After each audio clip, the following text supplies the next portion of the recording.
हाँ जी।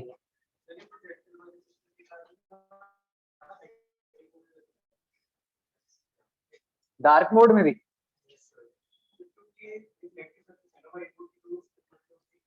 स्क्रीन लगवा दे, दूसरा जो होता है ना, मैट वाला।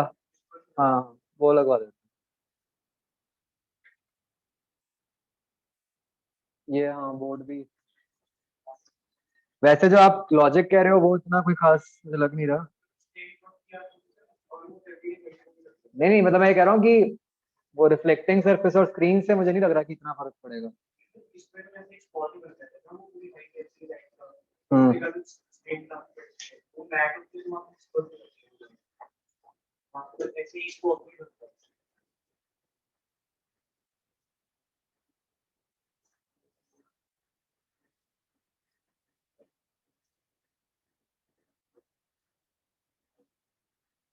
मतलब मुझे फिजिकली सोच के ऐसा लग नहीं रहा कि उससे फर्क पड़ेगा, क्योंकि लाइट तो वहां स्पॉट बन रहा है, बट आपके पास तो इधर उधर स्कैटर होकर ही आ रही है लाइट।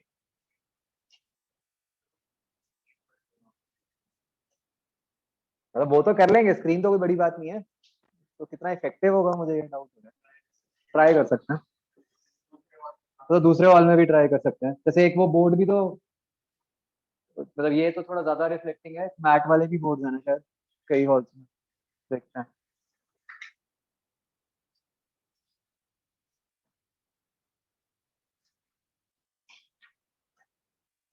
हाँ जी, तो बच्चों मेरे पास एक डाउट आया था।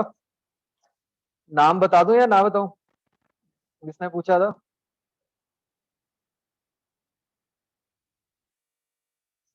डाउट ये था उसका फाइनल कंक्लूजन अ,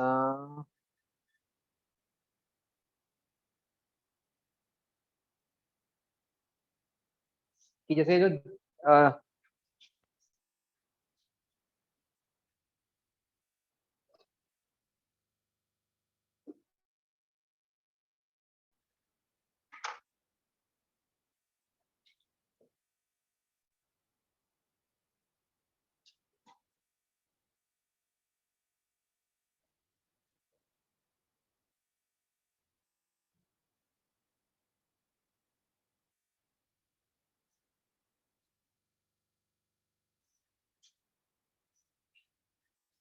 ये फिर सेटिंग चेंज हुई लग रही है। क्या ठीक है, तो फर्क है। लाइट तो पहले भी ऐसी होती है। ये बंद करते थे नहीं, पिछली बार नहीं की थी बंद ये।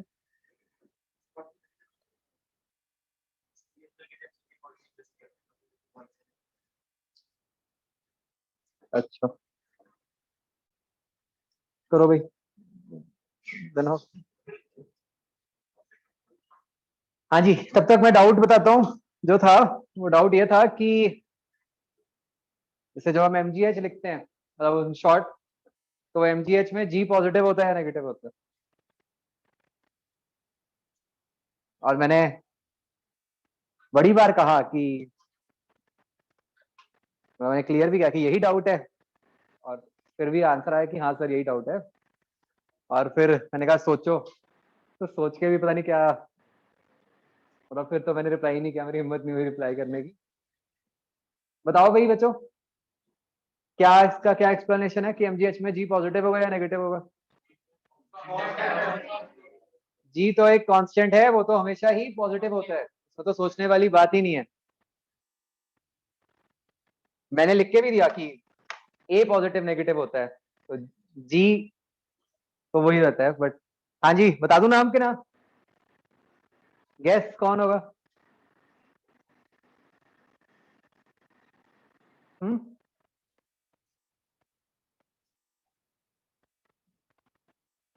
चलो क्लियर हो गया बच्चों, आई थिंक ये तो एब्सोल्युटली क्लियर। मैंने बहुत बार बताया था कि जी जहां पे है वो तो सोचना ही नहीं है, वो तो पॉजिटिव ही डलना है, राइट?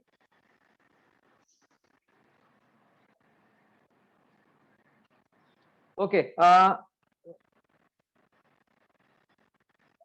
क्या डिस्कस करना था बच्चों में आज? वो फ्री है ये।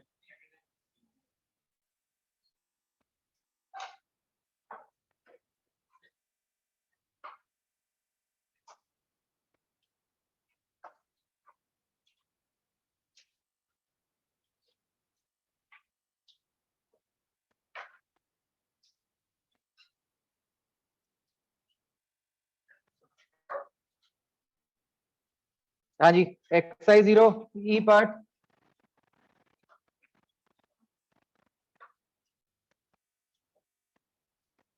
Any doubt?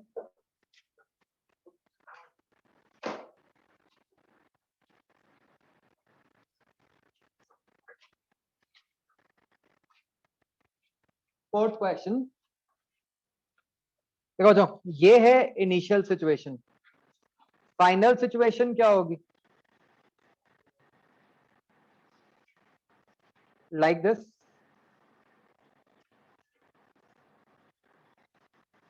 और इस फाइनल सिचुएशन में रॉड की कुछ स्पीड भी है। आपका सिस्टम क्या होगा? ये रॉड प्लस टेबल, टेबल के कारण जो फोर्स आएगी नॉर्मल रिएक्शन वो ऊपर को ही लग रही है, डिस्प्लेसमेंट आगे को हो रही है, तो उसका वर्क डन तो 0 ही है ना, तो उसका कोई पंगा नहीं है। तो अब बस जो सारी बात सोचनी है, मतलब आपको लिखना क्या है, 0 equal to delta P plus delta के।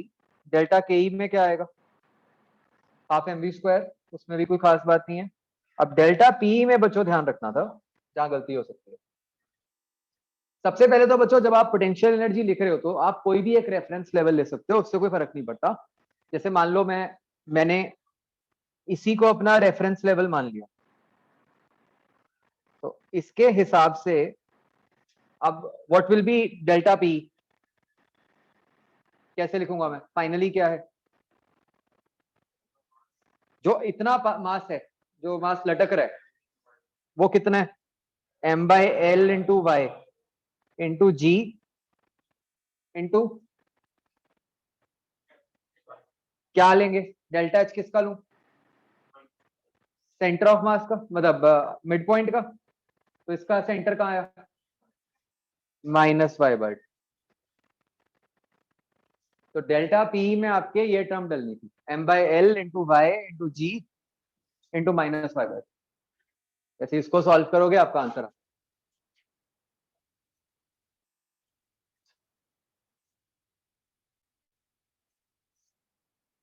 ठीक है जी, आगे।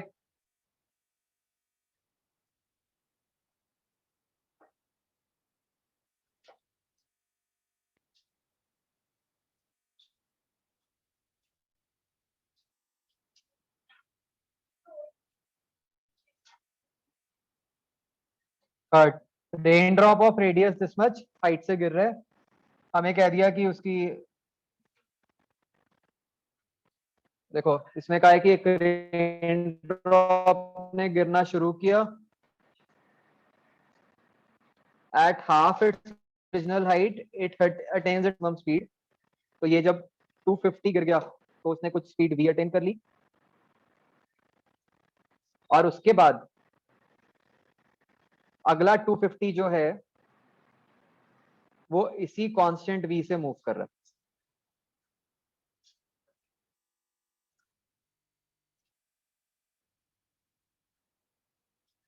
ठीक है, तो अब आपको करना क्या है, जैसे आप मतलब फर्स्ट हाफ के लिए अगर आप लगा रहे हो, पूछा गया work done by gravitational force on the drop in the first and second half.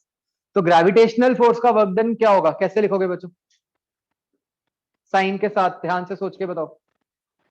Positive होगा नेगेटिव होगा? पॉजिटिव, क्यों? फोर्स भी नीचे को है, डिस्प्लेसमेंट भी नीचे को है। तो ग्रेविटेशन फोर्स का वर्क डन तो फर्स्ट हाफ में भी mg इंटू 250 है, सेकंड में भी mg इंटू 250 है, उसको इससे तो फर्क ही नहीं पड़ रहा और भी फोर्सेस लगे ना, चाहे ना लगे। अब क्वेश्चन का दूसरा पार्ट है बिल्कुल डिफरेंट, कि मतलब अब आपने ये नहीं मानना जो पहले का है, अब तो आपने ये मानना है कि बस 250 0 से गिरा था और फाइनली 10 हो गई स्पीड नीचे। तो अब आपने रेजिस्टिव फोर्स का वर्क डन निकालना है, तो फिर ये वही क्वेश्चन हो गया जो हमने क्लास में किया।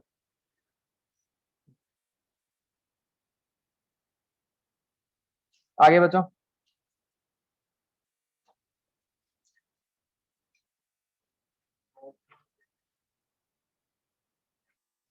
डन।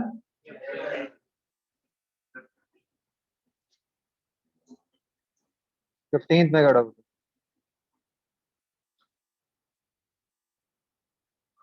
बस इसमें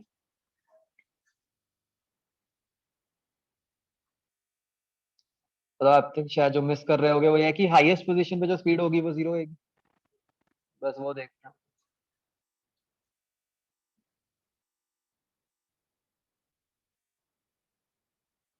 एक्सरसाइज 1।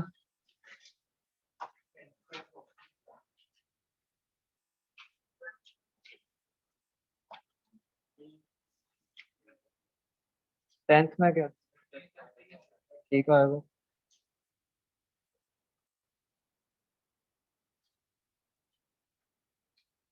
और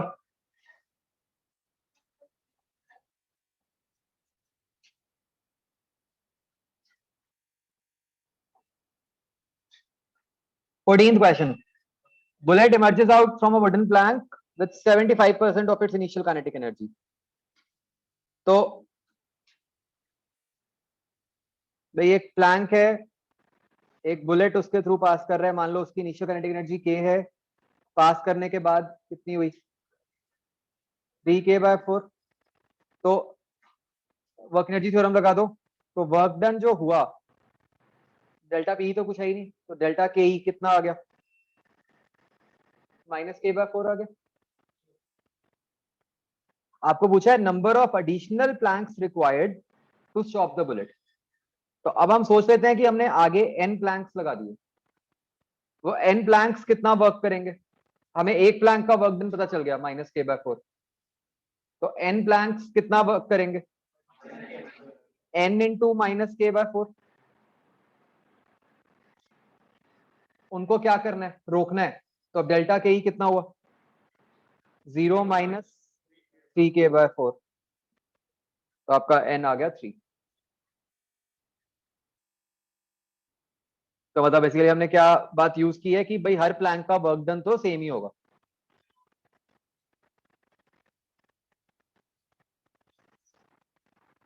आगे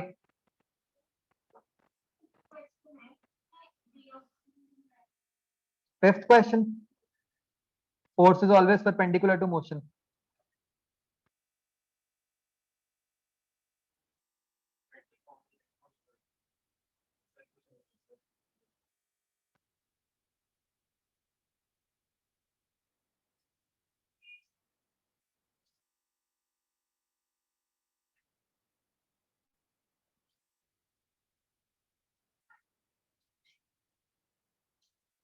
बी भी आना चाहिए। क्या दिया हुआ है कि नहीं।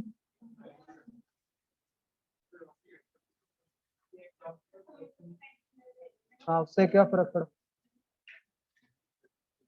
हाँ तो और तो ये कहा है कि फोर्स मोशन के परपेंडिकुलर है हमेशा। तो एफ और डीएस के बीच में तो एंगल 90 हुआ।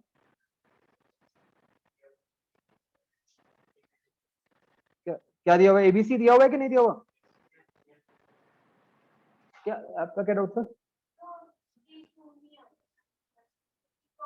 डी।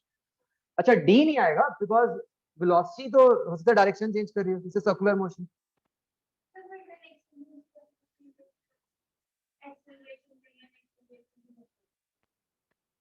हम्म हम्म हाँ नहीं नहीं नहीं, देखो जैसे मान लो एक बॉडी सर्कल में मूव कर रही है, बॉडी इस तरह से मूव करती है सर्कल में, ठीक है। मान लो हम धागा बांध के बॉडी को सर्कल में मूव करवा रहे हैं, तो इस केस में टेंशन ऐसे लग रही है और बॉडी की वेलोसिटी इधर को है,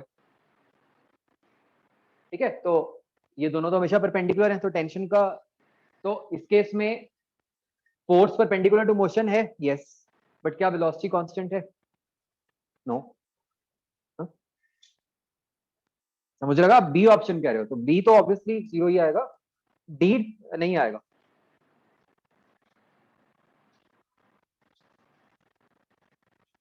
आगे बचो।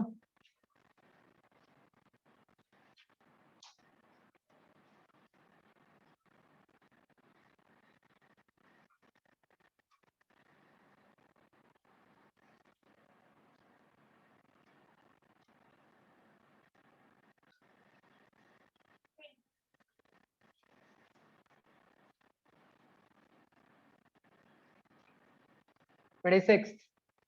तो इसमें बच्चों ये जो सारी कहानी सी दी हुई है इसका कोई मतलब नहीं है। क्यों? हमें पता है कि ग्रेविटेशनल फोर्स तो कंजर्वेटिव ही होती है, हमें तो सिर्फ इनिशियल फाइनल से मतलब है। तो फाइनली क्या हो रहा है, what is your delta H?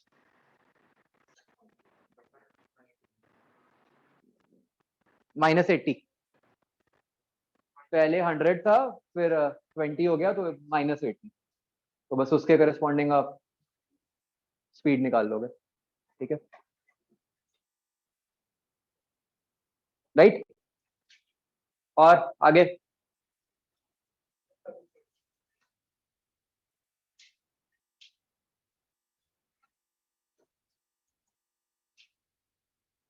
Thirty fifth, जो आप सिस्टम बनाओगे पूरा M1 M2 वाला, तो इस सिस्टम में लेफ्ट हैंड साइड पे क्या आएगा वर्क एनर्जी थ्योरम में?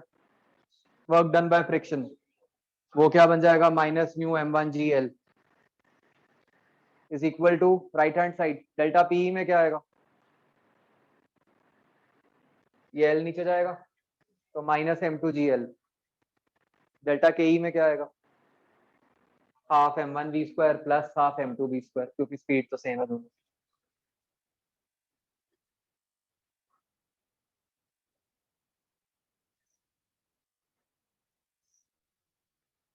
इसके 3a में क्या था?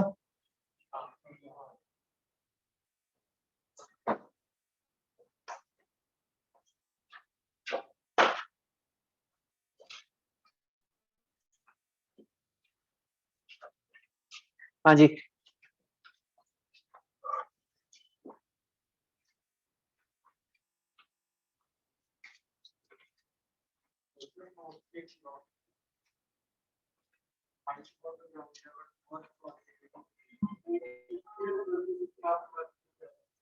मस्त है इसके लिए।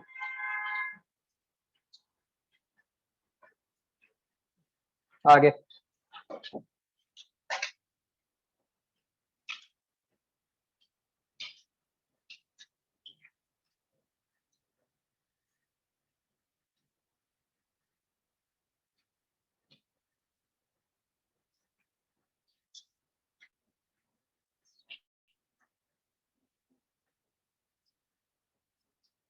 कोई डाउट नहीं है, ये तो नहीं मैं मान सकता।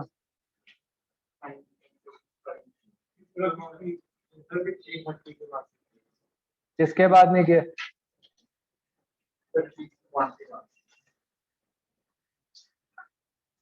30 तक किए हैं सबने?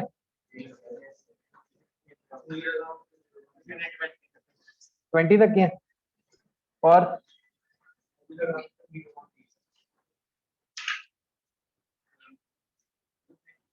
चलो फिर ये मैं अभी नहीं कर रहा।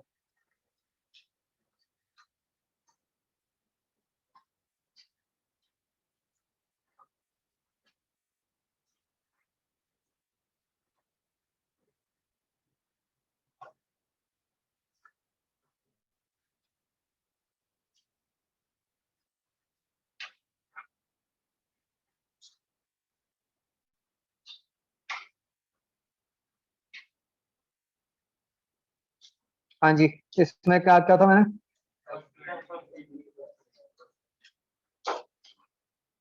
हाँ जी,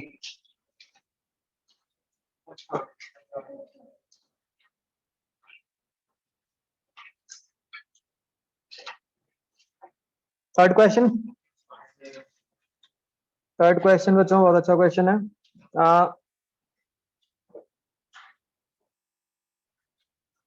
वायर को कहा है कि accelerated parallel to X axis with constant acceleration A. तो आप सोचो कि ऐसे वायर है, इसको आप एक्सेलरेट कर रहे हो।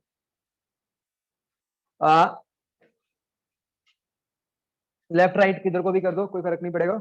जस्ट फॉर सिंप्लिसिटी मान लो मैं ये मानता हूँ कि इसको लेफ्ट को एक्सेलरेट किया, तो अगर एक कोई बीड है जो यहाँ नीचे रखा हुआ है, वो किधर को जाएगा बच्चों? लॉजिकली सोचो, राइट को जाएगा। तो अगर अब मैं बच्चों इस फ्रेम ऑफ वायर में जाऊं और इस फ्रेम ऑफ वायर में मुझे बीड कहीं यहाँ पे ऐसे ऊपर दिखेगा, ठीक है, और इक्विलिब्रियम में दिखेगा, रेस्ट पे दिखेगा। तो ये मैं थोड़ा सा पार्ट दिखाता हूँ और इस पे मैंने ये दिखा दी बीड, और इसके ऊपर फोर्सेस कौन कौन सी लग रही है? mg, नॉर्मल रिएक्शन, ये जो वायर का थोड़ा सा पीस है इसका एंगल थीटा, और स्यूडो इधर को एम ए। किसी का हुआ था बच्चों क्वेश्चन?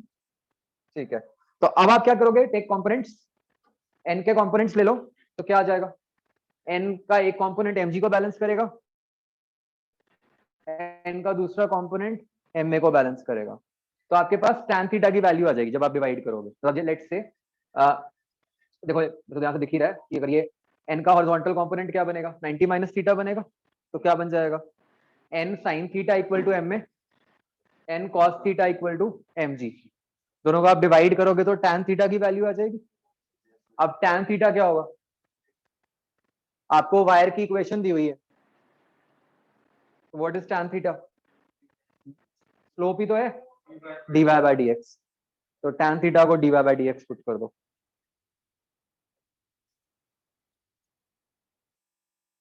राइट। आगे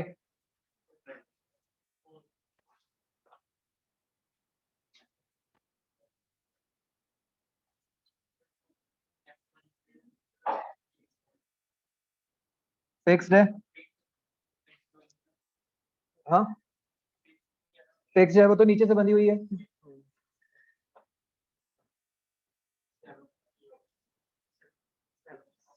What is observed from two frames S1 S2, graph of relative velocity of S1 with respect to S2 is shown. So F1 and F2 be the pseudo forces on the particle when seen from S1 and S2 respectively. Which of the following is not possible? हम एक particle को बच्चों दो अलग अलग frame से देख रहे हैं, ठीक है, S1 S2, F1 F2 उस पे pseudo forces लग रही है, और हम बात कर रहे हैं relative velocity of S1 with respect to S2, मतलब बहुत सारी चीजें हो रही हैं। लेट्स से दिस इज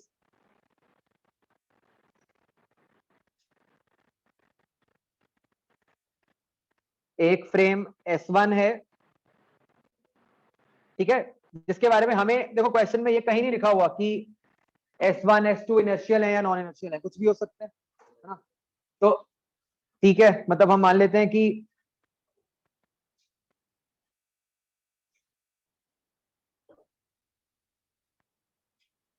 अगर मैं S1 के फ्रेम में जाऊं तो जो मेरा पार्टिकल है उस पे लेटस से जो स्यूडो फोर्स लग गई वो ma1 लग गई, वेयर मैंने डायरेक्शन कोई मतलब कुछ भी कर सकते हैं हम उसको, लेफ्ट राइट, मतलब जो F1 है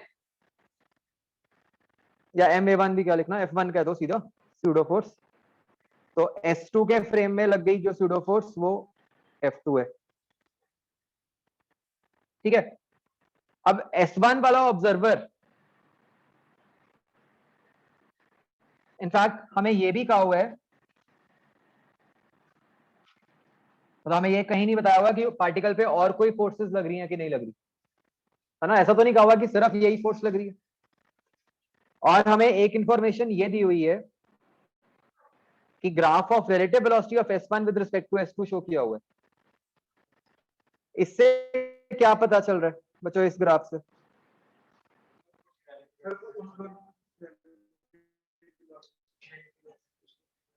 मतलब ये वेलोसिटी बढ़ रही है तो एक्सेलरेशन है, कुछ रिलेटिव एक्सेलरेशन है, ठीक है। मतलब हम ये इस ग्राफ का जो काम था वो सिंपली ये था कि definitely there is some acceleration of 1 with respect to 2 which is non zero. क्या ये बात समझ आती है? तो A12 should be non zero which means कि A1 minus A2 should be non zero.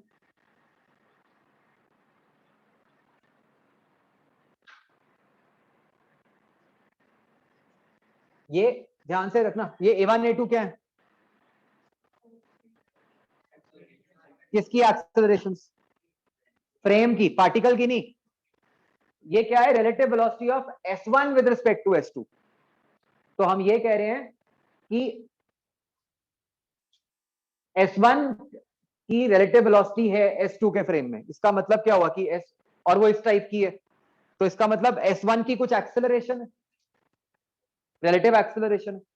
Relative acceleration का क्या मतलब हुआ कि दोनों फ्रेम्स की एक्सेलरेशन सेम नहीं है। हमें ये पता चल गया ये फ्रेम की एक्सेलरेशन है, गलती मत करना, this is not acceleration of particle. इस ग्राफ से हमें ये पता चला है बच्चों फिर से कि दोनों फ्रेम्स की जो एक्सेलरेशंस होंगी वो डिफरेंट होंगी। ठीक है, ये ग्राफ पार्टिकल का नहीं है। ठीक है, एकदम हम इस ग्राफ को पार्टिकल का सोच लेते हैं। ये किसका ग्राफ है? फ्रेम की रिलेटिव वेलोसिटी का। तो हमें बच्चों बस अब तो क्वेश्चन में कुछ बचा ही नहीं, हमें यह पता चल गया कि दोनों फ्रेम्स की एक्सेलरेशंस अलग अलग हैं। अगर दोनों फ्रेम्स की एक्सेलरेशंस अलग अलग हैं, इसका मतलब पक्का से हम ये कह सकते हैं कि दोनों फ्रेम्स की स्यूडो फोर्सेस भी अलग अलग होंगी, है ना? तो हमें जो ऑप्शंस मार्क करनी है वो सिंपली इस हिसाब से करनी है कि दोनों फ्रेम्स की स्यूडो फोर्सेस अलग अलग होनी चाहिए। तो क्या ए ऑप्शन हो सकती है? यस हो सकती है। क्या बी हो सकती है? क्या सी हो सकती है? यस। बस डी नहीं हो सकती, है ना? अगर डी कर देंगे तो क्या होगा? फिर सेम हो जाएगा। बस तो सिंपली क्वेश्चन ये था।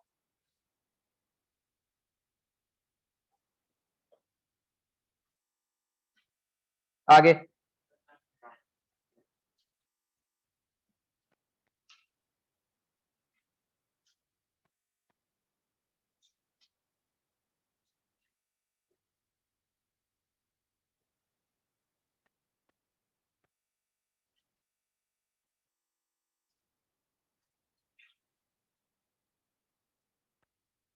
ये 9 तो हमने किया नहीं था, बिल्कुल इसके ऐसा क्वेश्चन जो हमने वो बात की थी कि एक स्ट्रिंग को आप पूरा हॉरिजॉन्टल नहीं कर सकते। तो आप पहले तो वो यूज करके सबसे पहले ये साइड्स पे टेंशन निकाल सकते हो। ये टेंशन टी मान लो, तो इससे क्या आपका इक्वेशन बनी?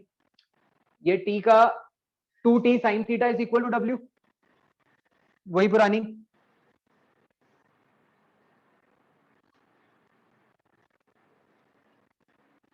ठीक है जी।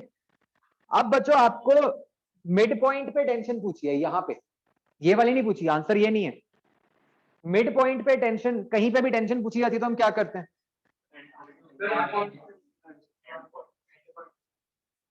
तो और आसान हो तो आ ही गया बस। अगर यहां पूछी होती एंड पॉइंट पे फिर क्या करते? नीचे मतलब ये सबसे नीचे लोएस्ट पॉइंट पे टेंशन पूछी होती फिर क्या करते? वहां से काट देते और फिर आधे पार्ट का एफबीडी बना देते। मुझे लगा वो क्वेश्चन है तो करो। जो चेन का सबसे नीचे वाला पॉइंट है उस पे टेंशन निकाल के दिखाओ बच्चों मुझे।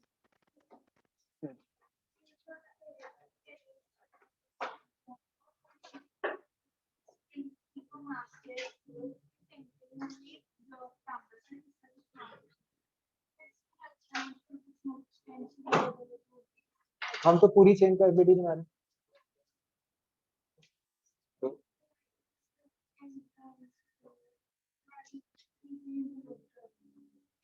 वो तो इंटरनल हो गए, जो बीच वाली टेंशन।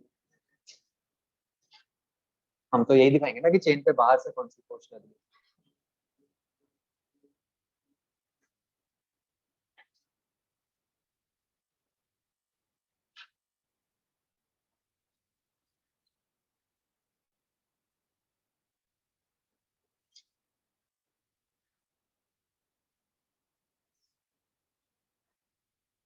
जो 1 सेकंड का है कुछ और है ही नहीं।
क्या कर रहे हो ऐसा इसमें? क्या करना है? बीच में से काट दिया, फिर आधे पार्ट का एफबीडी बनाया, उसमें क्या किया? हॉरिजॉन्टल फोर्सेस बैलेंस कर दो। जब आप ये आधे पार्ट का एफबीडी बनाओगे, इसमें इस पार्ट पे राइट को लग रही है टेंशन टी डैश, जो हमें निकालनी है, और ऊपर वाले पार्ट पे तो ऐसे लगी रही है। तो आप क्या करोगे? बस टी का horizontal component equal to T dash. Correct?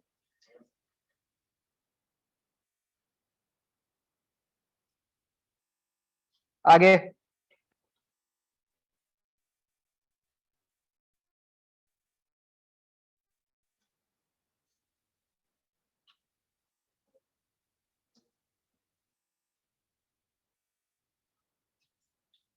Fourteen question देखो। जो सबसे पहले तो आप जैसे 14 क्वेश्चन अगर हम देखें, यहाँ पे दो ऑब्जेक्ट्स आ रहे हैं पिक्चर में, एक तो ये ट्रॉली और एक ये पेंडुलम। इससे क्या हिंट मिल रहा है? स्यूडो फोर्स, है ना, कि एक के फ्रेम में चले जाना चाहिए। तो हम ट्रॉली के फ्रेम में जाएंगे। ट्रॉली के फ्रेम में इसके ऊपर कौन कौन सी फोर्सेस लग जाएंगी? एक तो इधर को लग गई MA0, और ऊपर टेंशन, और इधर को एक और फोर्स लग गई mg sin थीटा, एक नीचे को लग गई mg cos theta. Forces balance कर दो, आंसर। ऑप्शन एक के सीधा दिख रहा है, एक ही आंसर आ सकता है ना। आगे।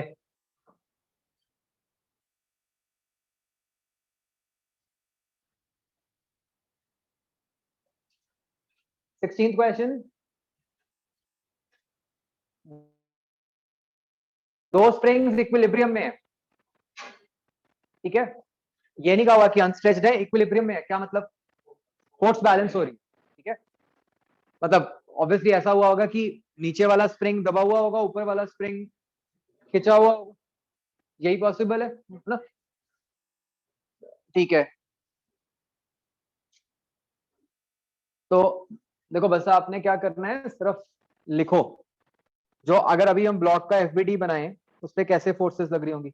ऊपर वाला स्प्रिंग ऊपर को फोर्स लगा रहा होगा, लेट्स से F1। एक उस पे खुद का mg लग रहा होगा। नीचे वाला स्प्रिंग किधर को फोर्स लगा रहा होगा? ऊपर को। ये एक सिचुएशन है, ठीक है। अब आपको कहा कि अपर स्प्रिंग इज कट। अभी आपको पता है कि ये फोर्सेस बैलेंस हो रही हैं, कि F2 is equal to F1 plus mg। एक इक्वेशन तो ये। दूसरा, आपको ये कह दिया upper spring is cut, acceleration is 6। तो क्या इक्वेशन बन गई? F2 minus mg is equal to 6m। और फिर दूसरी इक्वेशन बनानी है बस F2 को खत्म करके, कि F1 माइनस mg करके जो बनेगी। आगे।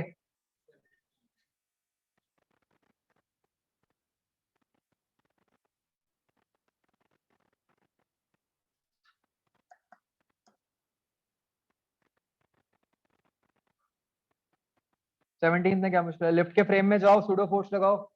ये जो वैल्यूज दी हुई है S1 S2, ये क्या चीज है? टेंशंस।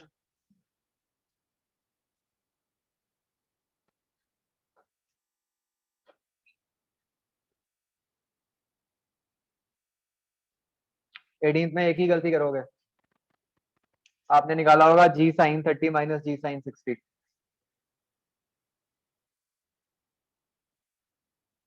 क्या गलती है उसमें? वेक्टर्स। स्केलर थोड़ी है कि सीधा सब्ट्रैक्ट कर दोगे। दोनों के कंपोनेंट्स लो और उससे सॉल्व करो, निकल आएगा। और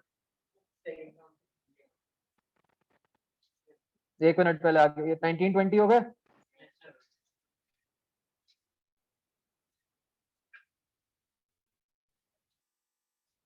सेकंड का आंसर बी है, यस।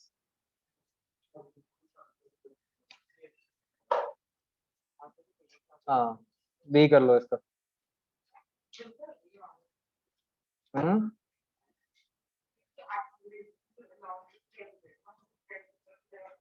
एक मिनट।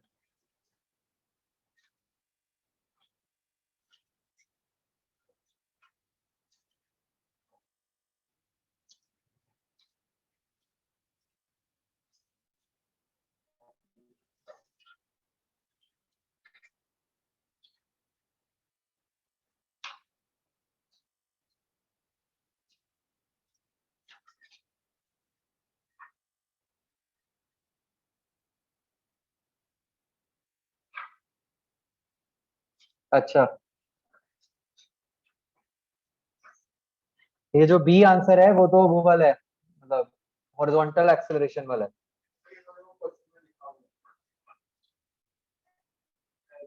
एक मिनट, नहीं ठीक है, रुको, ध्यान से पढ़ो क्वेश्चन।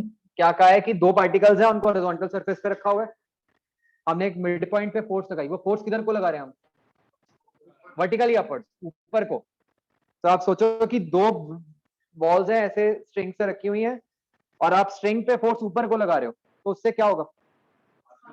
बॉल्स पास आ रही, ठीक है। तो जो एक्सेलरेशन है अभी किधर को है?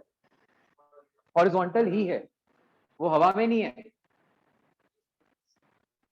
ठीक है। तो ये आंसर यही आएगा, बी आएगा। क्या करना है इस क्वेश्चन में? पहले तो वो नॉट की एफबीडी बना के टेंशन निकल आएगी, फिर टी का कंपोनेंट लेके हमने कर दो। ठीक है जी, क्लियर।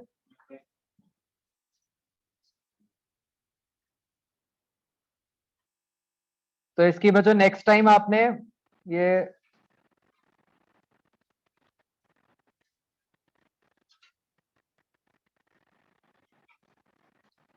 कॉम्प्रीहेंशन तक कर लेने हैं, ठीक है।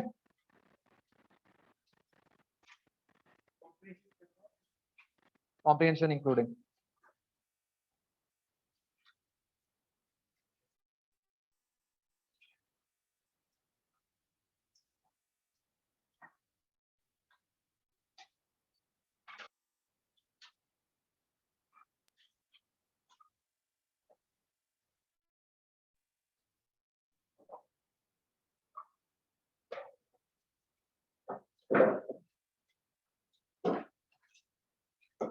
ओके, नेक्स्ट बच्चों, ये क्वेश्चन नोट करो घर पे करने के लिए। अच्छा एक बच्चों, इससे मुझे याद आया, मैंने कौन कौन से आपको आंसर्स भेजने हैं, मैं एक बार ना आज पक्का से भेज दूंगा। एक तो मुझे याद है वो एक्सेलरेशन वाला क्वेश्चन था, और मैक्स रेज ऑन इंक्लाइन, ठीक है।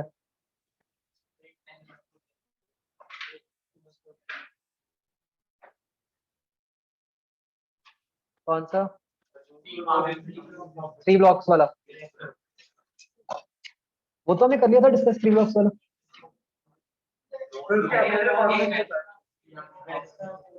उसका सॉल्यूशन कह रहे हो थ्री ब्लॉक्स वाले का? आंसर डिस्कस किए तो थे हमने, थ्री ब्लॉक। अब थ्री, नहीं एक तो 3G/29 वाला तो अलग था क्वेश्चन। अच्छा, एक फ्रिक्शन में भी दिया था मैंने थ्री ब्लॉक्स वाला, वो हमने क्लास में डिस्कस बता दिए थे मैंने आपको आंसर। तो ये तीन के बताने ना मुझे, ये चौथा हो गया अब, राइट। कर लिया नोट?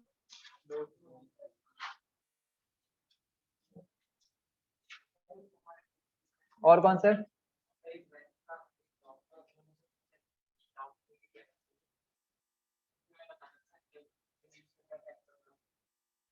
हम्म,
ठीक है, नोटेड।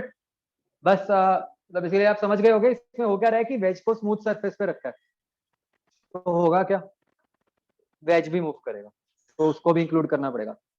मतलब यही सेम क्वेश्चन हमने एनएलएम में किया था, बस हमने अब उसको थोड़ा सा कन्वर्ट कर दिया फॉर वर्क एनर्जी। ठीक है जी, आगे बढ़ते हैं।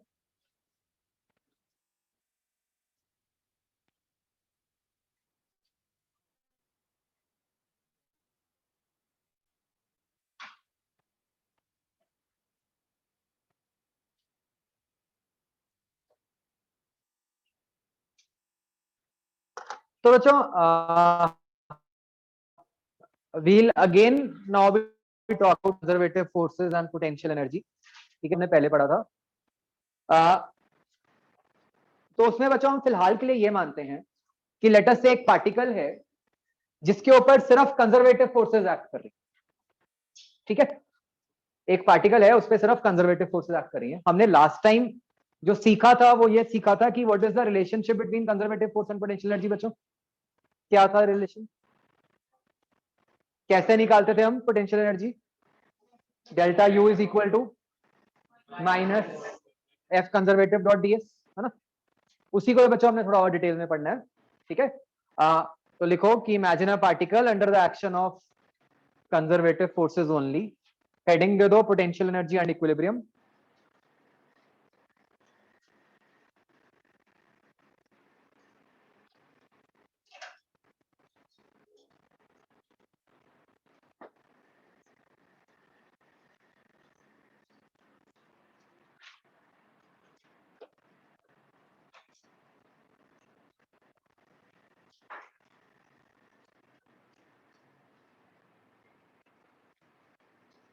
आपके बैच में एक मोहक था, वो कहाँ है?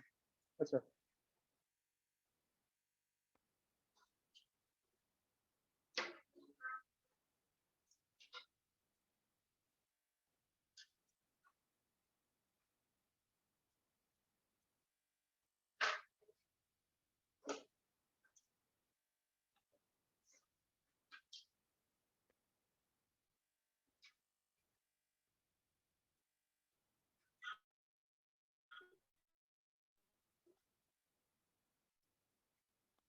तो बच्चों आपको ख्याल होगा तब हमने ये बात की थी कि अगर हमें फोर्स पता है तो हम उससे पोटेंशियल एनर्जी कैसे लिख सकते हैं, है ना। हमने कहा delta U is equal to minus F dot D S से हम लिख सकते हैं। अब हम उल्टा बात करेंगे कि मान लो हमें पोटेंशियल एनर्जी, तो उससे फोर्स कैसे लिखेंगे। ठीक है, वहां पे हमने एक सिंपल केस के लिए तो लिखा था, क्या लिखा था रिलेशन बताओ? Minus D U by D R. मतलब हमने कहा था कि अगर तो फोर्स आर पे, मतलब पोटेंशियल एनर्जी आर पे डिपेंड कर रही है, तब तो हम लिख सकते हैं सीधा कि F is equal to minus D U by D R. अब हम सीखेंगे जनरल केस। ठीक है, अगर किसी भी टाइप की पोटेंशियल एनर्जी हो तो फोर्स क्या होगी। तो इस केस में बच्चों जो रिलेशन बनता है वो ये बनता है, F is equal to minus, अब ये कुछ नया है, माइनस इसको डेल कहते हैं, del U by del X I cap. ये करा हुआ है क्या कुछ ऐसा, श्रोडिंगर में करा हुआ? ठीक है, तो इसका क्या मतलब होता है? Partial differentiation. ठीक है, तो ये नोट करो। तो इस मेथड से हमारे पास जो फोर्स है वो तीनों, मतलब उसके आई कैप जे कैप के कैप, तीनों कंपोनेंट्स हैं।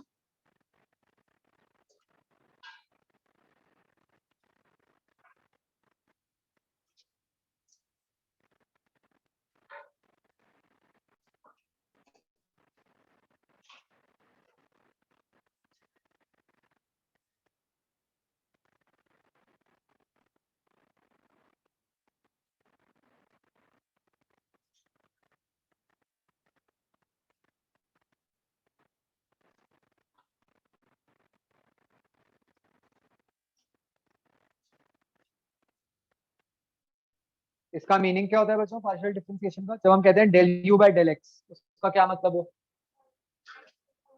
मतलब बेसिकली आपने डिफरेंशिएशन ही करनी है, बस एक्स के रिस्पेक्ट में डिफरेंशिएशन कर रहे हो, तब आपने वाई जेड को कांस्टेंट मान।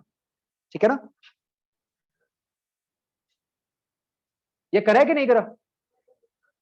चलो, व्हाट इट मींस कि मान लो जो आपका एक्सप्रेशन यू है, जेड तीनों पे डिपेंड कर रहा है। ठीक है, तो जब आप कहते हो del U by del X, तो आप जैसे नॉर्मल डिफरेंशिएशन करते हो सब कुछ वही करना है, बस उस टाइम पे आपने y और z को कांस्टेंट माना। सिमिलरली जब आप del U by del Y करोगे तब क्या करोगे, नॉर्मल डिफरेंशिएशन, तब x और z को कांस्टेंट। ठीक है, डिफरेंशिएशन ही है, कोई फर्क नहीं है, मतलब जैसे D U by D x होता है वही चीज है, बस अब एक्स्ट्रा कंडीशन लग गई कि y और z कांस्टेंट।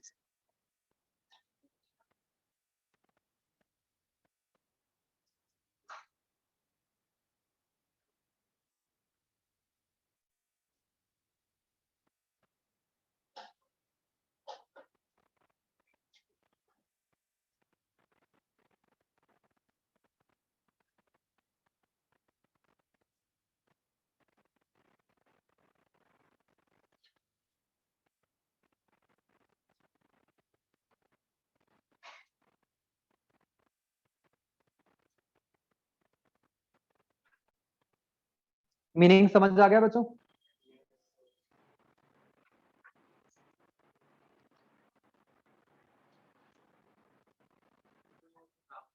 हाँ एग्जांपल ले रहे हैं,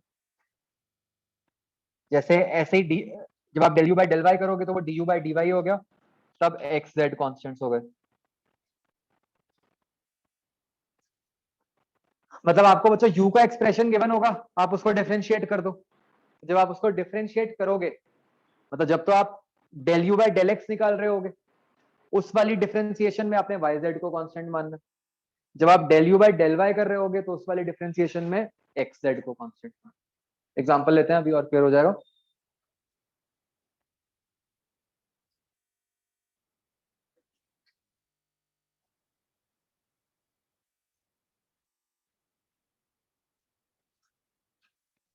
तो मान लो ये बच्चों आपका यू है,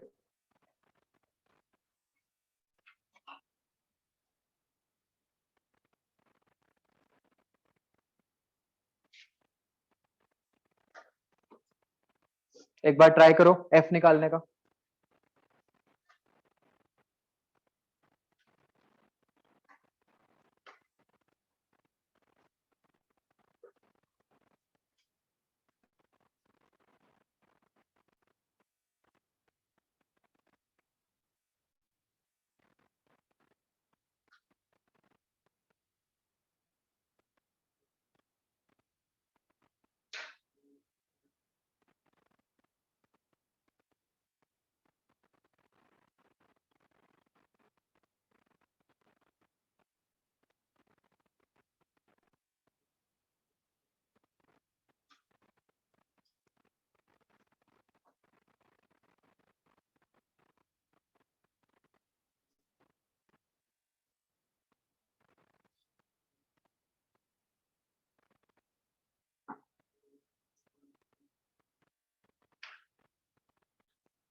हुआ बच्चों?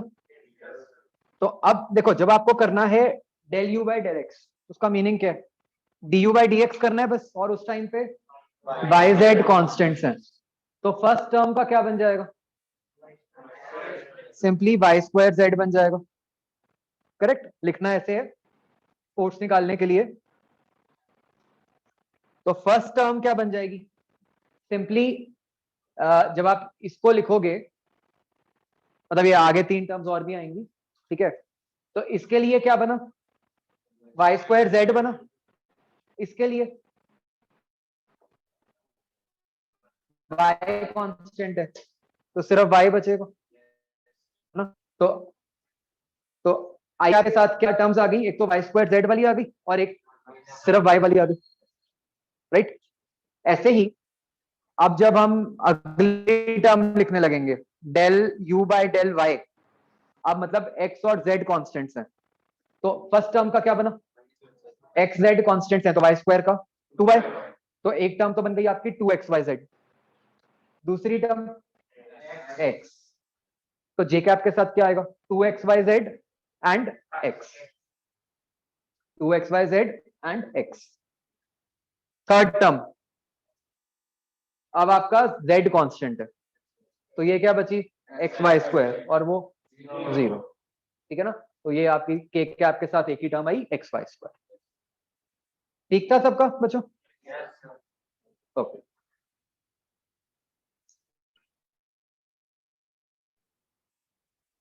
ये बात क्लियर होगी सबको कि कैसे हम u से f निकाल सकते हैं, ठीक है। तो अब बच्चों, जैसे हमने जो कंडीशन लगाई थी कि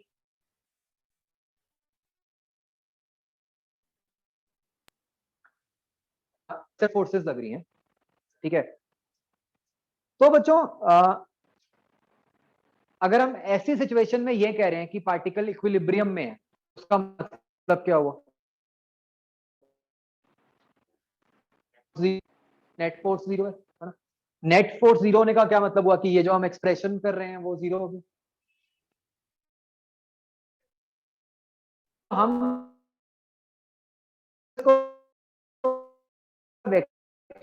फॉर्म पाते, वो हम क्या, वो सिर्फ वन डायमेंशन में लग रही है। ऐसे में अगर पार्टिकल इक्विलिब्रियम में है तो उसका क्या मतलब होगा? Force zero. फोर्स जीरो का क्या मतलब हो गया? जो हमने ऊपर लिखा है, ये जो डेरिवेटिव है वो जीरो हो गया, ठीक है। मतलब हम फिलहाल के लिए कर देते हैं कि यूएफ आर पे डिपेंड कर रहा है, ठीक है, मतलब एक ही वेरिएबल आ गया हमारा आर, ठीक है। तो इक्विलिब्रियम की बच्चों क्या कंडीशन लगाए?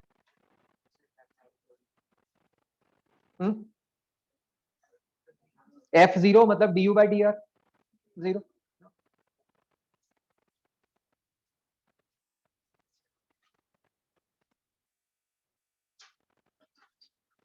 बच्चों मुझे देखो इस बात का ध्यान रखना है, मेरे को ये क्यों कहना पड़ा कि सिर्फ कंजर्वेटिव फोर्सेस लग रही हैं?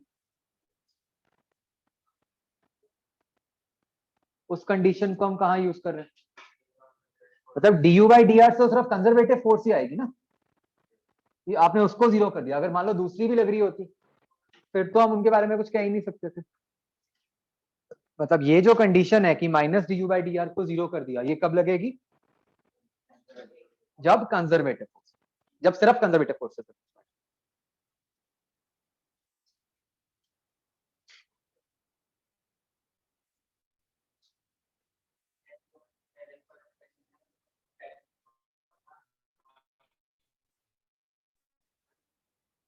उसमें नहीं नहीं, उसमें क्या फर्क था? मतलब वो तो हमने सिर्फ ये सीखा है कि अगर यू दिया हुआ है तो उससे एफ कैसे लिखना, वो खत्म हो गया पार्ट। अब हम कह रहे हैं कि अब आपको जो यू दिया हुआ है वो एक्स वाई जेड में नहीं, सिर्फ आर में दिया हुआ है, ये अलग केस है। मतलब इक्विलिब्रियम हम इस पे नहीं कर रहे, इक्विलिब्रियम के लिए हम स्पेसिफिकली इस वाले केस के लिए ही बात कर रहे हैं, इक्विलिब्रियम केस। हाँ बच्चों, ग्राफिकली इसका क्या मतलब हुआ? अगर मैं कहता हूं कि D U by D R zero, कि अगर यू वर्सेस आर ग्राफ दिया हो तो उसकी स्लोप जीरो है।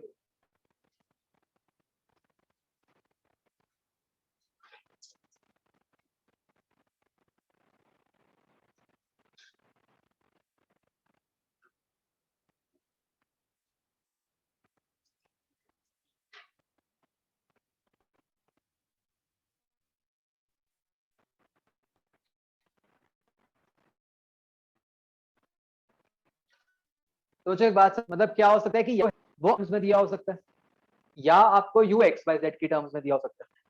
अगर यू एक्स वाई जेड की टर्म्स में दिया होगा तो फोर्स कैसे निकलेगी? पार्शियल डिफरेंशिएशन से। अगर आपको यू आर की टर्म्स में दिया हुआ है तो मतलब बेसिकली वो पार्शियल नहीं है, फिर सिर्फ डिफरेंशिएशन है, minus two you by D. ठीक है। और अगर आपको यू वर्सेस आर ग्राफ दिया हुआ है तो आप उससे क्या बता सकते हो कि जब स्लोप जीरो है उसकी, वहां पे पार्टिकल इक्विलिब्रियम, क्योंकि स्लोप जीरो का क्या मतलब हुआ? Force zero.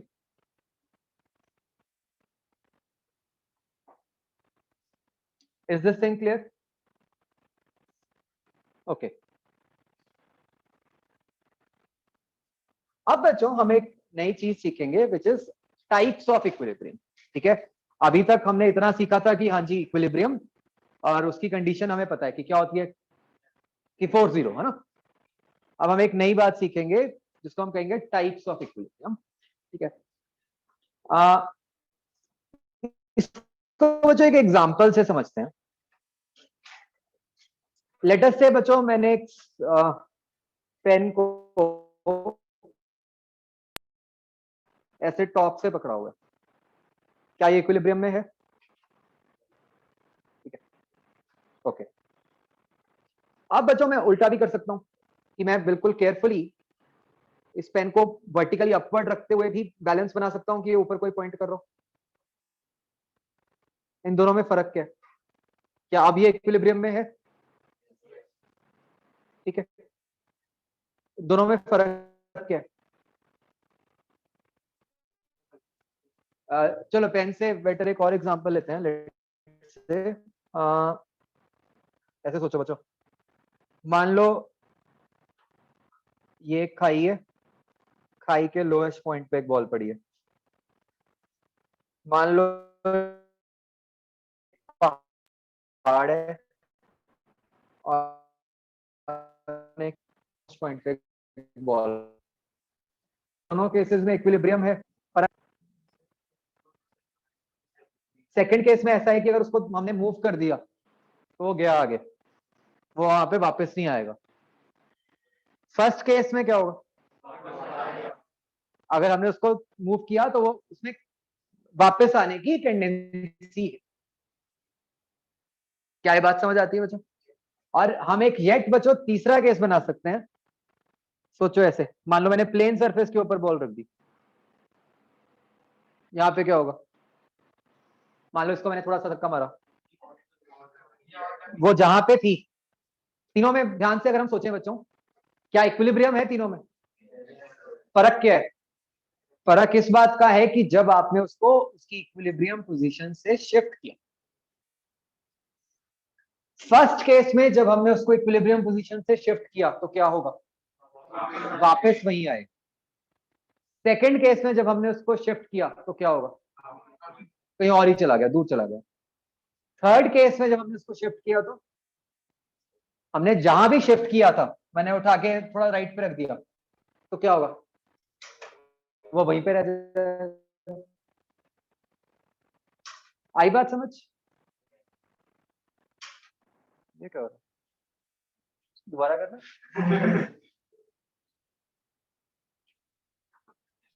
कुछ हुआ तो था है ना?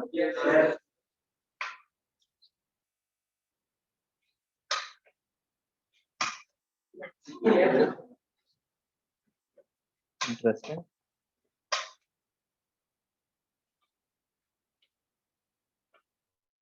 बात समझ आ गई? ठीक है। तो बच्चों जो फर्स्ट केस है, जहां पे जब हम बॉडी को मूव करते हैं वो अपनी ओरिजिनल पोजीशन पे वापस आ जाती है, उसको हम कहते हैं स्टेबल इक्विलिब्रियम। ठीक है। नाम से भी समझ आता है स्टेबल, कि भाई अपनी जगह पे स्टेबल है, थोड़ा बहुत मूव भी करोगे तो भी वापस नहीं आ सकता। सेकंड केस, इसको हम कहते हैं अनस्टेबल इक्विलिब्रियम। भाई एक बार तो आपने बना दिया बट वो अनस्टेबल है, थोड़ा सा भी मूव किया वो चला जाएगा। ठीक है। जो थर्ड केस है इसको हम कहते हैं न्यूट्रल इक्विलिब्रियम। उसको फर्क नहीं पड़ता, आप थोड़ा आगे रख दो वो वहां पे टिका रहता है। It's neutral. क्या ये नाम समझ आ गए? तीनों फिजिकली समझ आ गया कि तीनों का क्या मतलब? न्यूट्रल और स्टेबल में क्या फर्क है बच्चों, बताओ। स्टेबल में वो अपनी ओरिजिनल पोजीशन पे वापस आ रहे, न्यूट्रल में जहां पे भी आपने रखा वहीं रह गया, ये फर्क। ठीक है, तो मतलब एक बात बच्चों ध्यान से समझो, इक्विलिब्रियम तीनों में है, फर्क कहां पे है कि अगर आपने उसको इक्विलिब्रियम पोजीशन से छेड़ा तो क्या होगा। एक केस में क्या हो रहा है कि वो उस पर वापस जा रहा है, दूसरे केस में क्या हो रहा है कि कहीं और ही जा रहा है, और तीसरे में जहां लेके गए आप वो वहीं पे रह गए, ना वापस गया ना कहीं और गया। क्या ये बात समझ आती है बच्चों? ठीक है,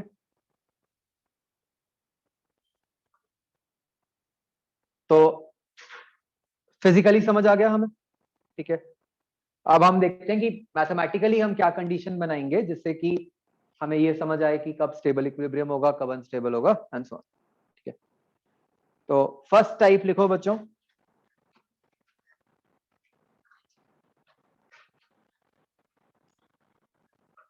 एज स्टेबल इक्विलिब्रियम।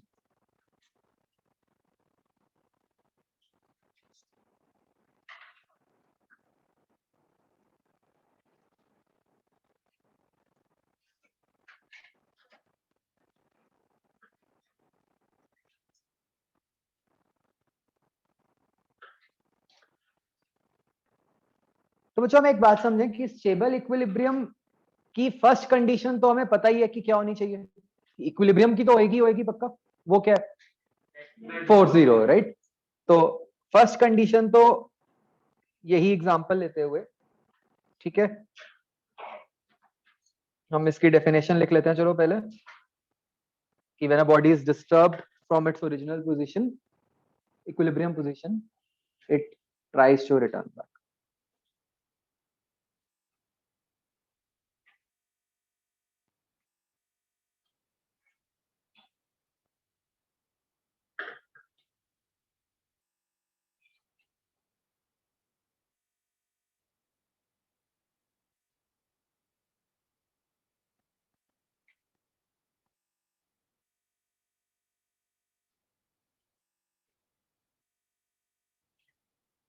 बच्चों why have I return tries to return back, मतलब ये भी तो लिख सकते थे कि इट रिटर्न्स बैक।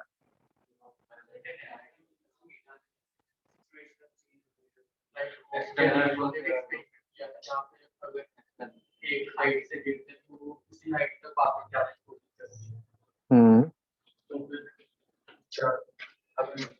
उससे कैसे एक्सप्लेन हुआ?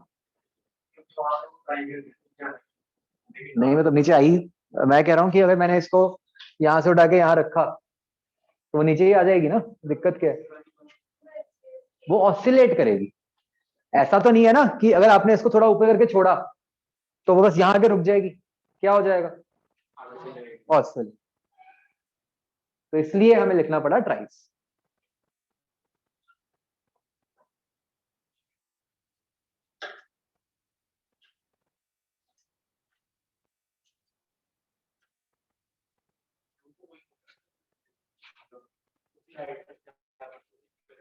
ये हमें नहीं पता, वो तो डिपेंड करेगा फ्रिक्शन है या क्या है कि उस साइड तक जाएगी कि नहीं जाएगी। बट हाँ ये हमें पक्का पता है कि ऐसा नहीं होगा कि यहाँ से थोड़ा यहाँ आगे रुकी जाएगी, है ना। हो सकता है ऐसा भी हो जाए कि फाइनली बहुत देर ऐसे घूमते घूमते फाइनली रुक जाए, है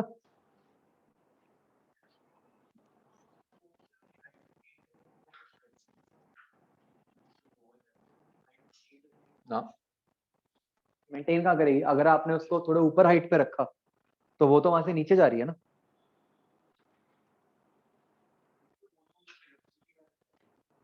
वट एवर, मतलब उससे क्या फर्क पड़ता है, जिस मर्जी कारण जाए, फाइनली तो नीचे आने की कोशिश कर रही है ना वो।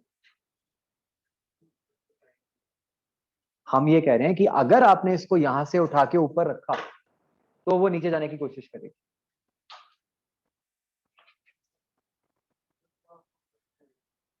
हाँ मतलब इनिशियली तो उसने वापस जाने की कोशिश की ना,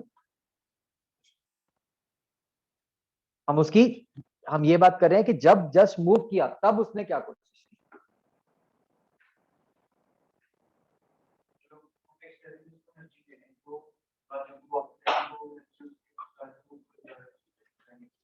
हाँ,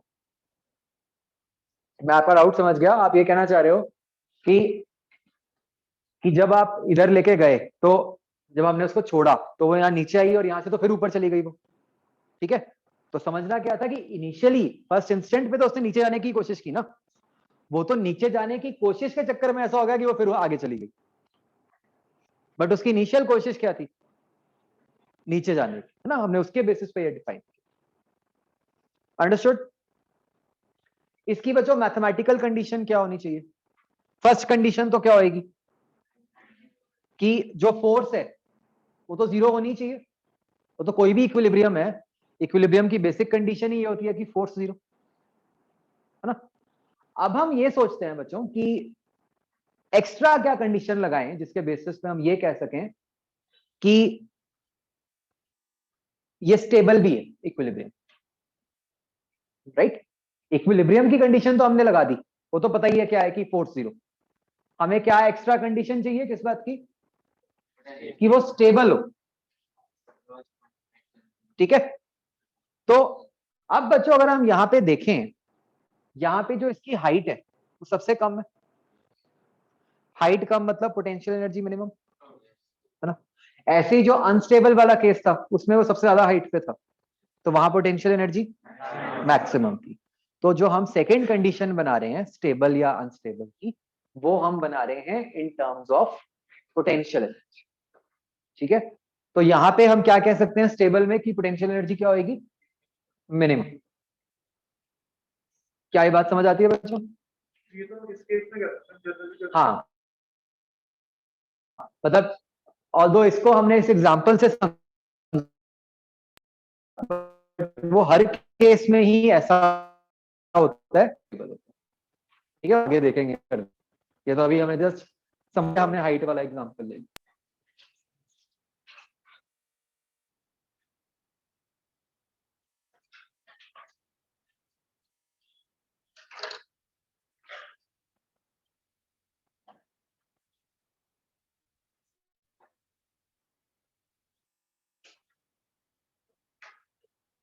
तो आप जैसे जो केमिस्ट्री में कई बार ये टर्म भी यूज करते हो ना कि बॉडी अपनी एनर्जी को कम करने की कोशिश, ऐसा कुछ हम कहते हैं ना, तो यही चीज स्टेबल इक्विलिब्रियम में जाना चाह रही है।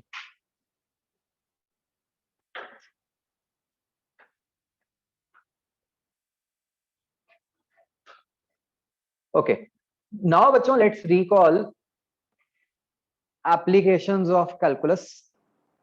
हमने एक क्वांटिटी को मिनिमम करना है, उसकी क्या कंडीशन होती है?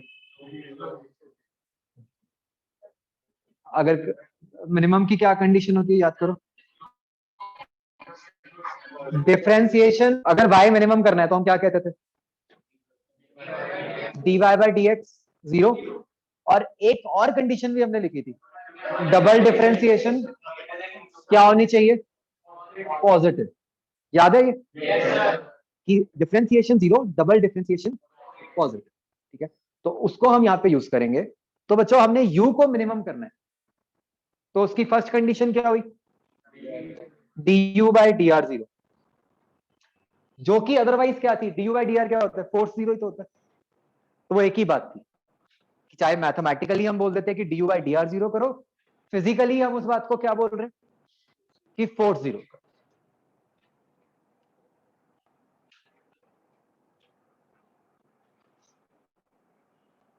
ये बात समझ आई बच्चों?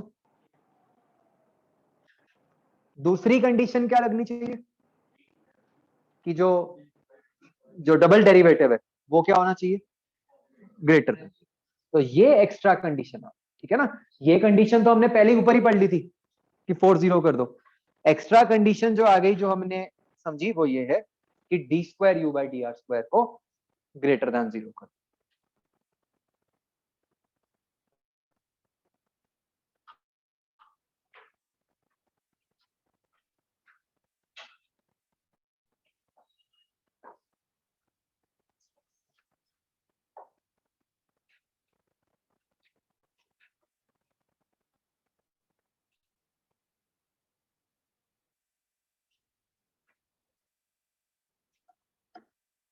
ये बात समझ आई बच्चों? बच्चों क्या मैं इसी एक्सप्रेशन को इन टर्म्स ऑफ एफ भी लिख सकता हूँ? एफ की टर्म्स में क्या बन गया? D square u by d. Sign के साथ बताओ।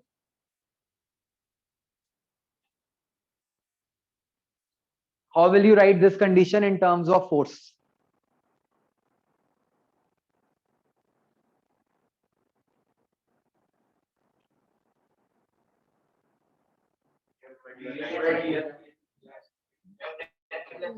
क्या d f by D r less than या greater than? Less than zero. क्यों? माइनस का पंगा ना। तो इसी कंडीशन को हम इन टर्म्स ऑफ फोर्स भी लिख सकते हैं कि D f by D R is less than.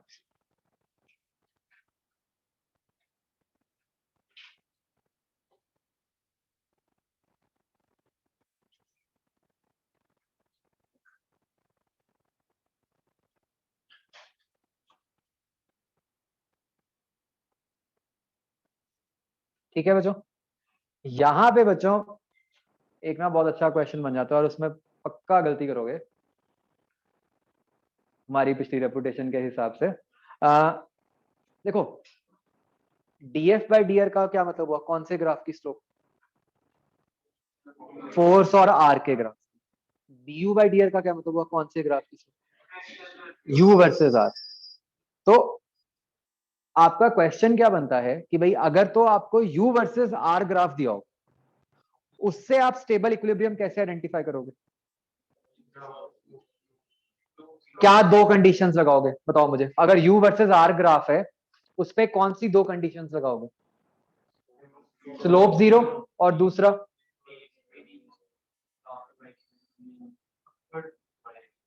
नहीं, और किसी और फॉर्म में बोलो उसको। Upward parabola. D square u by D R square greater than zero.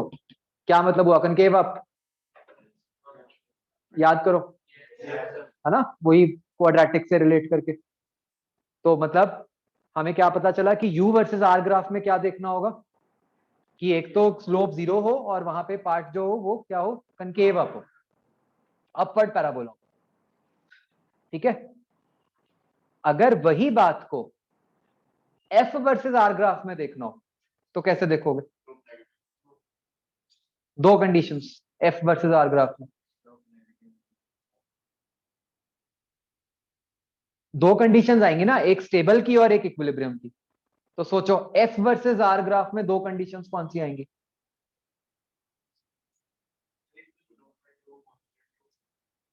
Bye slope negative. DF by D R zero मतलब स्लोप नेगेटिव।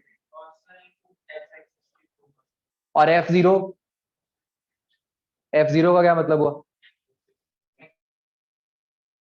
एक्स एक्सिस के through. क्या बात समझ आई बच्चों? ठीक है। तो इस बात को हम ग्राफिकली कैसे बोलेंगे कि अगर तो मैं यू वर्सेस आर ग्राफ बनाऊंगा तो उसका ये लोएस्ट पॉइंट होना चाहिए।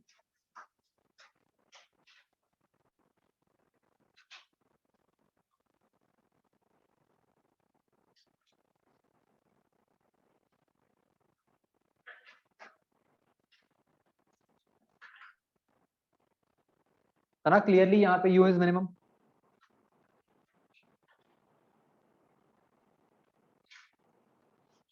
तो बच्चों अच्छी बात ये हो जाती है, हम इसीलिए ऊपर बॉल वाला एग्जांपल लेते हैं।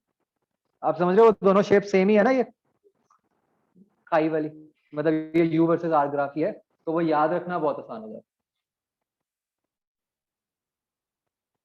क्या ये बात समझ आ गई बच्चों सारी?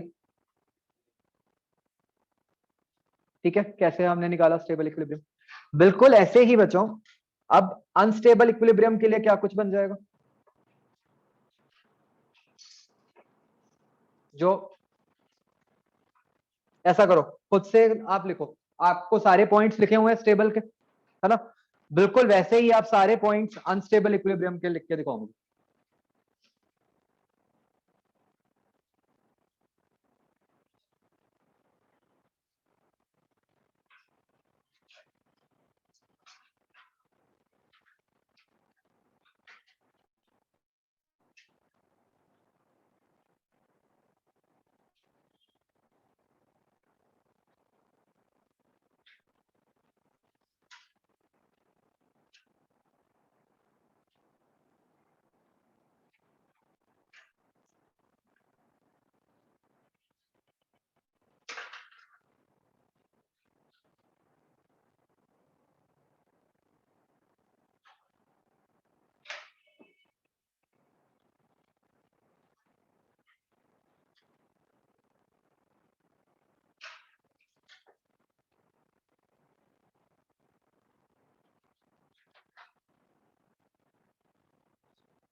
देख लिया? क्या बनेगी पहली कंडीशन कि जब डिस्टर्ब किया है तो क्या होगा? Does not return back and go somewhere else. ठीक है, ये भी एक्स्ट्रा लिख देते हैं हम कि गो समवेयर एल्स। क्यों? क्योंकि वो तो न्यूट्रल में भी ऐसा हो रहा है कि it is not returning back, है ना? तो अनस्टेबल में एक्स्ट्रा क्या हो रहा है कि वो कहीं और ही चला जाता है। इसकी अगली condition potential energy maximum, which means कि फर्स्ट तो वही कि du by dr 0, दूसरी कंडीशन जो सेकंड डेरिवेटिव है वो लेस देन 0 होगा, और यही फोर्स की टर्म्स में क्या बन गया? Greater than 0। और अब ये कैसा बन जाएगा? Upward parabola u versus r।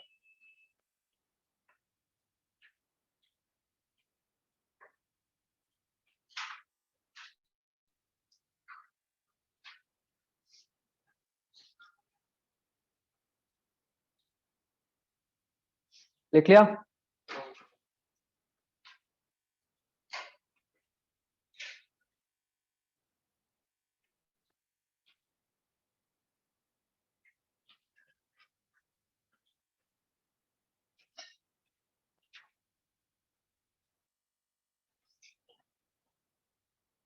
ऐसे ही बच्चों, आप न्यूट्रल के लिए क्या लिखेंगे?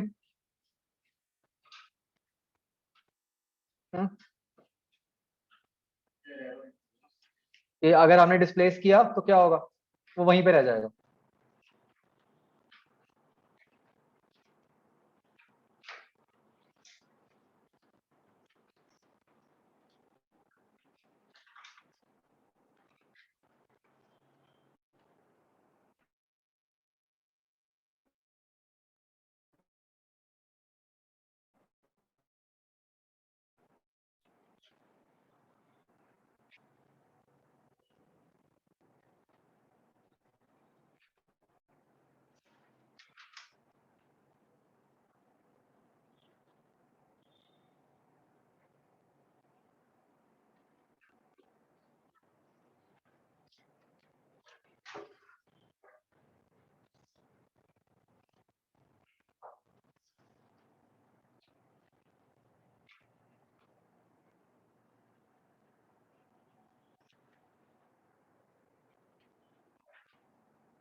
यहाँ बच्चों एनर्जी की टर्म्स में क्या हो रहा है? कांस्टेंट ही रह रही होगी, इससे उसको कोई फर्क ही नहीं पड़ रहा है ना, कि जहां मर्जी ले जाओ उससे कोई फर्क नहीं है। तो इस केस में पोटेंशियल एनर्जी इज कांस्टेंट।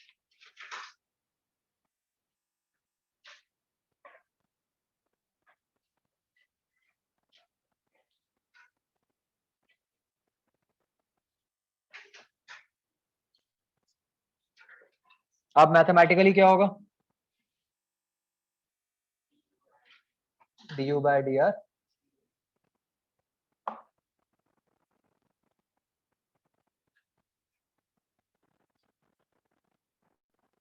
तो अगर इसको हम उल्टा सोचे, है ना, अगर मैं आपको ऐसे कहूं कि भाई मान लो u का डेरिवेटिव 0 है, तो तीन केस हो सकते हैं ना, कि या तो u कांस्टेंट हो, या u मैक्सिमम हो, या u मिनिमम। तो हमने तीनों को डिफाइन कर दिया, राइट? और इस केस में बच्चों अगर u कांस्टेंट ही है तो उसका सेकंड डेरिवेटिव क्या होगा? वो भी 0 ही होगा। तो हमने सेकंड डेरिवेटिव के भी तीनों केसेस बना दिए, है ना, greater than 0, less than 0 and 0। तो यहां तो बस फोर्स वाला भी डेरिवेटिव 0 ही हो जाएगा।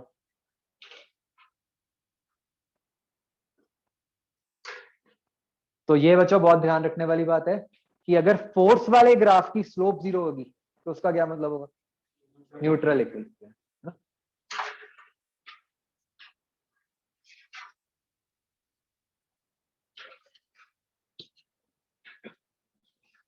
तो जो यहाँ पे ग्राफ कैसा बनेगा?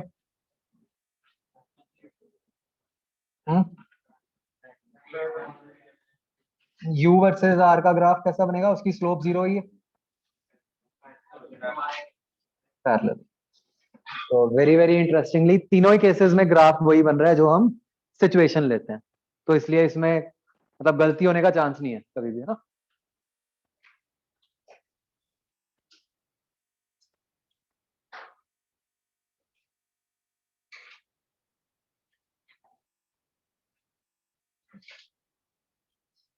समझ आ गए बच्चों तीनों केसेस?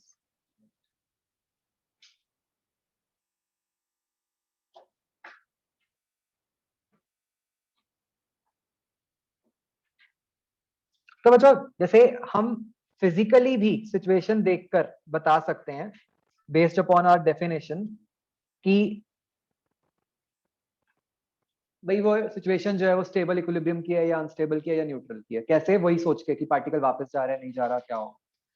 तो जैसे बच्चों बस अगर हम इतनी नॉलेज यूज करें कि हमें पता है कि like charges repel each other, है ना, और आपको ये भी पता है कि जो फोर्स होती है वो डिस्टेंस पे कैसे डिपेंड करती है, कैसे इनवर्स होता है ना? तो आप बच्चों मुझे ये बताओ कि ये दो चार्जेस पड़े हैं स्मॉल क्यू, उनके बीच में एक चार्ज रखा हुआ है कैपिटल क्यू। क्या अभी कैपिटल क्यू इक्विलिब्रियम में है? यस, दोनों की फोर्सेस कैंसल आउट हो रही है। तो आप बच्चों कैपिटल क्यू को थोड़ा सा डिस्प्लेस करके ये बताओ कि ये कैसे इक्विलिब्रियम में, स्टेबल, अनस्टेबल, न्यूट्रल, सोच के। हाँ, साइड वाले चार्जेस फिक्स्ड हैं, आप बीच वाले चार्ज को डिस्प्लेस करके ये बताओ कि ये जो इक्विलिब्रियम है ये किस टाइप का है।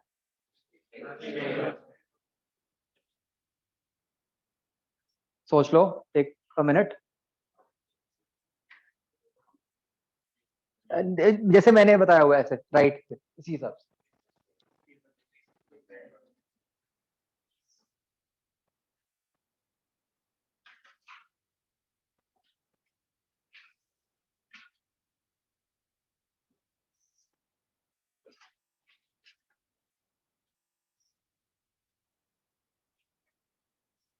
हाँ जी बताओ। स्टेबल क्यों? जब आप इसको इधर राइट पर डिस्प्लेस कर रहे हो तो लेफ्ट वाले चार्ज की रिपल्शन बढ़ गई, उसकी रिपल्शन कम हो गई, तो मतलब ये इधर को जाएगा, तो आपने उसी ओरिजिनल पोजीशन की तरफ ही जा रहा है, तो ये कैसा इक्विलिब्रियम होगा? स्टेबल।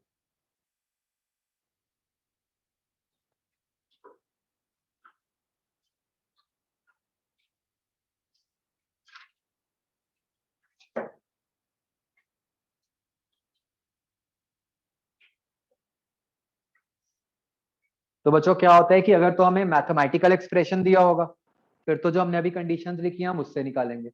अगर हमें फिजिकल सिचुएशन दी हो तो हम ऐसे देख के बता सकते हैं कि भाई वो कैसा है।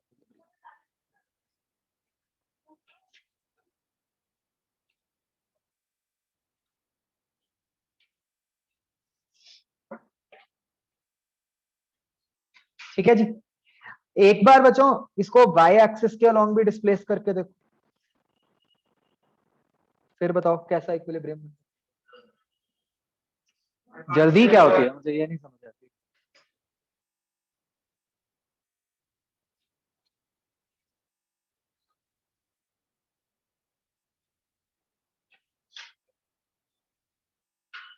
बताओ क्या होगा? अनस्टेबल क्यों?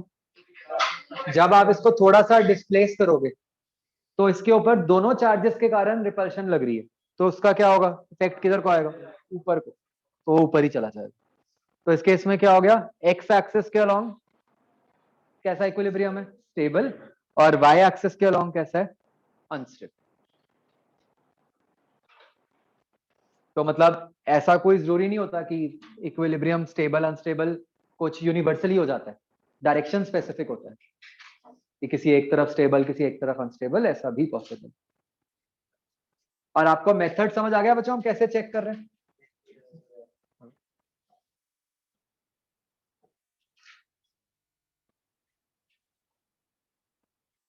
ठीक है बच्चों, चलो दैट्स इट। आपने बच्चों होमवर्क में 013 का डी पार्ट करना, ठीक है? बाकी 3A जो हमने दूसरा था वो तो मैंने आपको बताया ही। चलो क्या अगली क्लास में, मतलब मैं करूँ ना करूँ आपको तो ये मान के ही काम करना है कि होगा, ठीक है?